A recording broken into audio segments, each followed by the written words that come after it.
CBI ने बुधवार को अदालत को बताया कि इशरत जहां मुठभेड़ मामले में अमित शाह के खिलाफ कोई पर्याप्त सबूत नहीं मिला है। गौरतलब है कि 15 जून 2004 को अहमदाबाद के बाहरी इलाके में हुई मुठभेड़ में मुंबई की 19 वर्षीय छात्रा इशरत जहां और प्रणेश पिल्लई के अलावा जीशान जौहर और अमजद अली राणा मारे गए थे। हालांकि इस मुठभेड़ को मृतकों के परिजन फर्जी बता रहे हैं। सर्वोच्च न्यायालय ने केरल विधानसभा द्वारा पारित मुल्ला पेरियार बांध पर बनाए गए कानून को खारिज कर दिया है।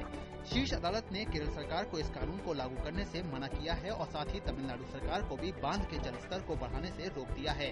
सुप्रीम कोर्ट ने ये फैसला मार्च 2006 में तमिलनाडु सरकार द्वारा दाखिल याचिका पर दिया है, जिसमें केरल सरकार द्वारा 2006 में सिंचाई एवं जल संरक्षण अधिनियम में किए गए संशोधन को चुनौती दी गई है। इन संशोधनों को बांध के जलस्तर को 136 फीट तक करने के लिए लाया गया था।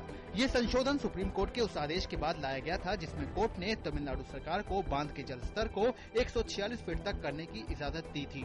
उच्चतम न्यायालय ने मुल्ला पेरियार बांध की सुरक्षा की निगरानी के लिए 3 सदस्यीय समिति भी गठित की है।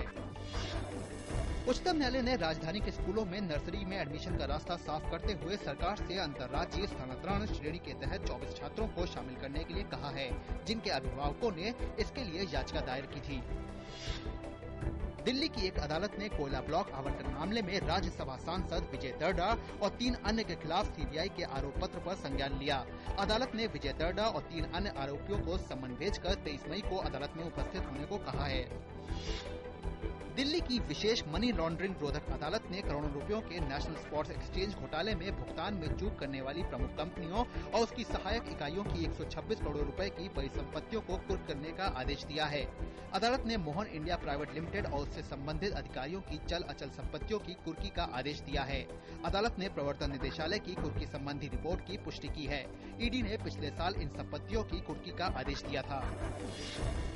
असम के हिंसाग्रस्त 2 जिलों में बुधवार सुबह 5 और शव बरामद किए गए। इसके साथ ही उग्रवादी हिंसा में मरने वालों की संख्या बढ़कर 41 हो गई है। बक्सर जिले से बहने वाली बेकी नदी से इन शवों को बरामद किया गया है। उधर असम के मुख्यमंत्री तरुण गोगोई ने बुधवार को हिंसाग्रस्त जिले बक्सा और कोकराझाड़ का दौरा किया और लोगों को आश्वस्त किया कि उन्हें सरकार पूरी सुरक्षा मुहैया कराएगी। टिहरी जिले के सकनीधार में बुधवार सुबह लगभग 300 मीटर की ऊंचाई से रोडवेज की एक बस गंगा नदी में गिर गई, जिससे कई लोगों की मौत हो गई। देवप्रयाग में एक पुलिस अधिकारी ने बताया कि 52 यात्रियों को लेकर दिल्ली से गुप्तकाशी की ओर जा रही रोडवेज की बस सुबह 6 बजे जिले के देवप्रयाग और व्यासी के बीच सकनीधार में दुर्घटनाग्रस्त हो गई। उन्होंने बताया कि 10 शवों को बरामद कर लिया गया है, जबकि बचाव दल बस की तलाश कर रहा है। माना जा रहा है कि बस पानी के तेज बहाव में बह गई है। नौसेना प्रमुख एडमिरल आर.के. धोवन ने बुधवार को कहा कि भारतीय नौसेना ने हाल में हुए हादसों का गंभीर संज्ञान लिया है और जांच रिपोर्ट विभिन्न चरणों में है। 2 दिन के केरल दौरे पर आए नौसेना प्रमुख ने मीडिया के साथ संक्षिप्त बातचीत में कहा कि जांच प्रक्रियाएं काफी विस्तृत हैं। जांच रिपोर्ट विभिन्न चरणों में है। कुछ कमान द्वारा सौंप दी गई है, कुछ नौसेना मुख्यालय में निरीक्षण में है।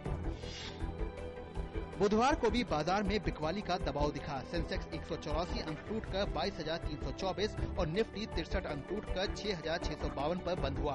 मिड कैप और स्मॉल कैप शेयर में भी गिरावट दर्ज की गई। आईटी और तकनीकी शेयर 2.5 से 2.25% लुढ़ गए।